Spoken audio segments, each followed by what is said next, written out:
বিশ্বকাপের হতাশাজনক ফলাফলের পর এবার বাংলাদেশের ক্রিকেটে আসছে নজরকাড়া পরিবর্তন।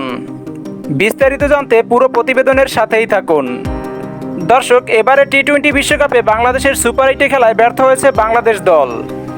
আর সেই সাথে বাংলাদেশের ক্রিকেট ভক্তদের মনে জন্ম দিয়েছে ক্রিকেটের হতাশা। তাই এবার ক্রিকেটে পরিবর্তন আনছে বিসিবি। 3 ফরম্যাট থেকেই অধিনায়ক থেকে বাদ হচ্ছেন নাজমুল হোসেন শান্ত। দলের নতুন অধিনায়ক হিসেবে জায়গা পাচ্ছেন অলরাউন্ডার মেহেদী হাসান মিরাজ। ফর্মে থাকা এই মেহেদী হাসান মিরাজকে বিশ্বকাপের দলে রাখা হয়নি। এটা ছিল বিসিবির অনেক বড় ভুল সিদ্ধান্ত।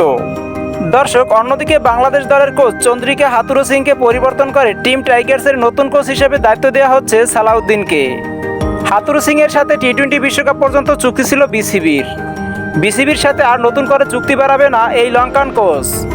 দর্শক, বাংলাদেশ দলের অধিনায়ক ও কোচের এমন পরিবর্তন হলে কেমন হবে বাংলাদেশ ক্রিকেটের ভবিষ্যৎ তা জানিয়ে দিন ভিডিওর কমেন্ট বক্সে।